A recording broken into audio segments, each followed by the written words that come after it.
हम हमारे प्रदेश मंत्री शर्मा जी आप सभी के बीच में कुछ बात रखेंगे। आप ये एक्शन चाहेगा एक विद्यार्थी 2024 में इन्होंने पेपर लीक किया और 2026 में पुनः स्थिति, तो इनको स्पष्ट आके बता देना चाहिए कि ये टेस्टिंग एजेंसी नहीं चला पा रहे हैं, तो भारत सरकार दूसरे टेस्टिंग एजेंसी की व्यवस्था करेगी। और अगर बार बार पुनः यही एजेंसी ये कर रही है और इनके किसी लोगों को किसी प्रकार की कोई कोर्ट भी इनको नहीं दे रही है, इन पर बंद नहीं किया जा रहा, प्रतिबंध नहीं लगाया जा रहा है, तो हम तो भारत सरकार से सबसे पहले मांग करते हैं इस टेस्टिंग एजेंसी को सबसे पहले बंद कर दिया जाए, एक नई टेस्टिंग एजेंसी बनाई जाए जो पारदर्शिता के साथ सारे परीक्षा कराए, ना कि बड़े लोगों के साथ दलाली करके परीक्षाएं बेच दे। रीटेस्ट हो रहा है, किस तरीके से देखते हैं आप? अब आप ये समझिए, रीटेस्ट एक बार विद्यार्थी को एडमिट कार्ड मिला, वो अपने घर से दूर दूर परीक्षाएं देने गया, आप फिर से वही करा दे रहे हैं, तो आप या फिर उसका फ्री से भराइए उसकी परीक्षा जो है, उसके बाद आने जाने का घर उसको देंगे क्या आप? लेकिन जो अभी तक उसने तैयारी करी, जो अपनी समस्त पूंजी लगाकर दूसरी जगह पेपर देने गया, उसके लिए कौन जवाबदेही कौन होगा, कौन इसकी जिम्मेदारी लेगा, ये तय करना पड़ेगा एनटीए को।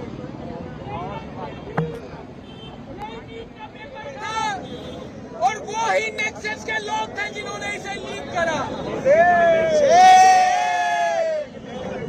उस समय भी विद्यार्थी परिषद ने सबसे पहला छात्र संगठन बनकर एनटीए से कार्रवाई की मांग करी थी, छात्रों को उचित न्याय दिलाने की मांग करी थी।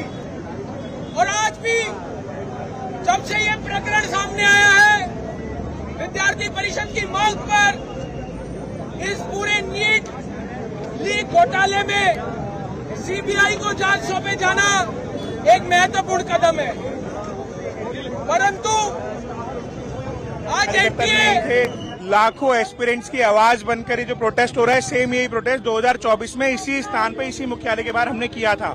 You are very well aware of that fact. उसके बाद भी आए साल एनटीए के एग्जामिनेशंस में ऐसी खबरें आना, ऐसे पेपर लीक होना, ये इसलिए हो रहा है क्योंकि जो नेक्सस पनप रहा है उस नेक्सस को कोई ध्वस्त नहीं कर पा रहा है। वो चाहे रोड चलता आदमी है या फिर इस दफ्तर में बैठा हुआ अधिकारी है, जिसकी भी संलिप्तता है, उस जांच के बाद उसका पब्लिक डोमेन में आना बहुत जरूरी है। हर साल एफआईआर दर्ज होती है, हर साल कंप्लेंट होती है, हर साल एजेंसियां जांच करती हैं, पर उस जांच में निष्कर्ष क्या निकला, जब तक वो समाज में नहीं पता चलेगा कि ये पनप कहां से रहा है, तब तक उनको कैसे उन पे लगाम कसी जाएगी। दूसरा विषय है एनटीए जैसी एजेंसी जो एडॉकिज्म पे चल रही है, जिसका परमानेंट कोई स्ट्रक्चर ही नहीं है, उसको परमानेंट स्ट्रक्चर स्टैब्लिश करने की आवश्यकता है, नहीं तो सरकार को कोई विकल्प लाने की आवश्यकता है। क्योंकि ना इनके पास प्रिंट, अभी मीडिया के माध्यम से, आप लोगों के माध्यम से देश को पता चल रहा है कि ये जो पेपर लीक हुआ है एक प्रिंटिंग प्रेस से लीक हुआ, क्योंकि एनटीए के पास एक प्रिंटिंग प्रेस नहीं है, एनटीए के पास इतने सेंटर्स नहीं है कि वो टेस्ट करा सके, उनके पास लोग भी अपने खुद के नहीं है, उनको वो भी आउटसोर्स करने पड़ते हैं।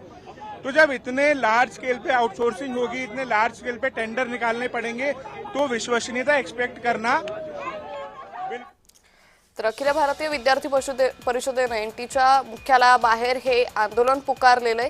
सध्या या विद्यार्थ्यांकडून मोठी घोषणाबाजी केली जाते। सातत्यानं अशी परीक्षा रद्द होणं हे विद्यार्थ्यांच्या भविष्यासाठी कठीण असल्याचंही, चुकीचं असल्याचंही या विद्यार्थ्यांचं म्हणणं आहे।